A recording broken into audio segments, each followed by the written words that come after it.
গুরু হচ্ছে কৃষ্ণের রূপ। গুরু হচ্ছে কৃষ্ণের রূপ। সেটা কেমন প্রমাণ করছে? যে গুরু রূপে কৃষ্ণ কৃপা করেন ভক্তগণ। গুরু রূপে গুরু রূপে কৃষ্ণ কৃপা করেন ভক্তগণ। তুমি এখন পাচ্ছ যারা পারে তাদের জন্য। তাহলে গুরু রূপে কৃষ্ণ কৃপা করেন ভক্তগণ। গুরু রূপে ভগবান কৃষ্ণ সরাসরি সাক্ষাতে আমাদেরকে দয়া করতে পারেন না, দেখা দিয়ে দয়া করতে পারেন না, পরোক্ষ ভাবে দয়া করেন। কিন্তু এখানে ভগবান কৃষ্ণ গুরু রূপে আমাদের দেখা দিয়ে থাকে। এই গুরু বলিতে দীক্ষা গুরুকে বোঝায়, যিনি একটা কথা জানিয়ে দেন পথে ঘাটে। উনিও একদিন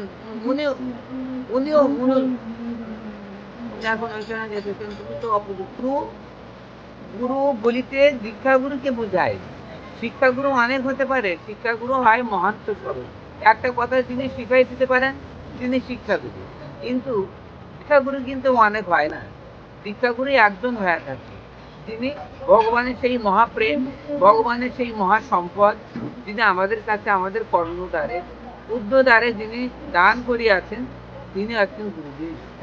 মানে সে অনাদির আদি গোবিন্দই গুরু রূপে আমাদের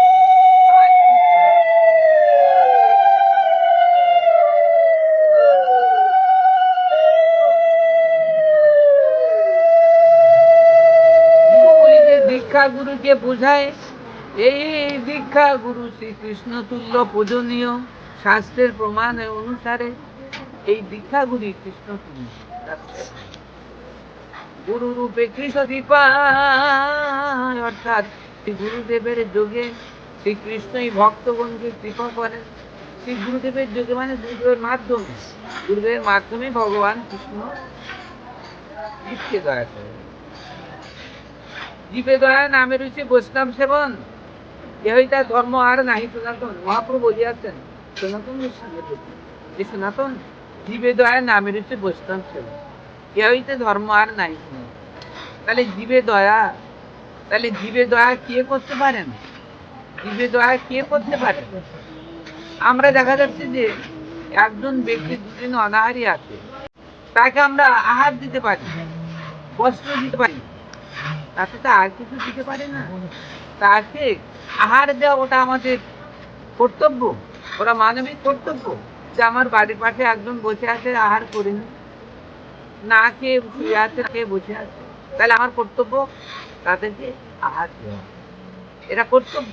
কিন্তু দয়া কিন্তু না, দয়া আলাদা জিনিস।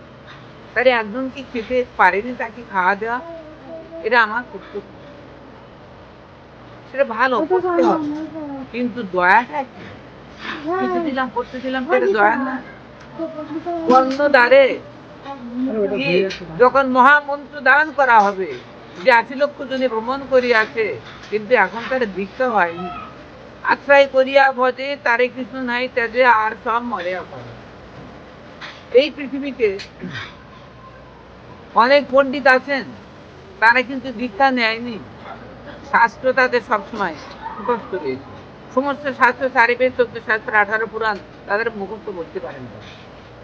তারা বড় বড় পণ্ডিত, কিন্তু দীক্ষা নেই, দীক্ষা নেয়নি, কিন্তু শাস্ত্র সব মুখস্থ আছে।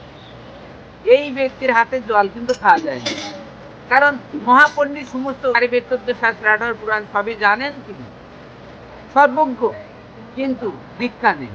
কোনো গুরুদেবের সহায়তালে আসে নাই, গুরুদেবের কৃপা হয় নাই, জন্ম জন্মান্তরে পাপের ফলস্কার হয়নি। তাহলে ওই ব্যক্তি অসার। প্রত্যেক একজন বালক যদি দীক্ষা নিয়ে থাকে, বালকের শ্রেষ্ঠ, সে বালকের কোনো শাস্ত্র জ্ঞান নাই, তা ওই শাস্ত্র জ্ঞান পণ্ডিতের সে বালকের, কেন বালক দীক্ষা নেই। আশ্রয় করিয়া ভজে তারে কিছু নাই তেজে, আর সব মরে এখন। তাহলে আশ্রয় করে মানে কি?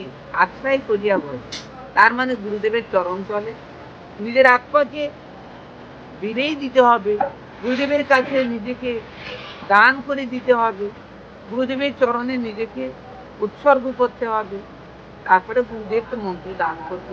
এইবার তাহলে আশ্রয় হয়ে গেল, গুরু আশ্রয়। কেউ বলে না যে আপনি কার আশ্রয় গ্রহণ করে আছেন, তখন আপনার কি বলবেন?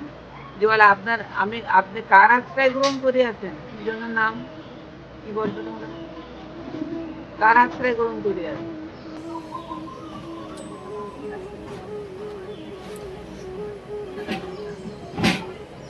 তাহলে শাস্ত্রে এটাই বলিয়াছে। আর তুমি যে নামটা জানো বলে অন্য কিছু না বলে হঠাৎ করে শুধু নামটা যদি বলো, তাহলে ওটার নামে অপরাধ।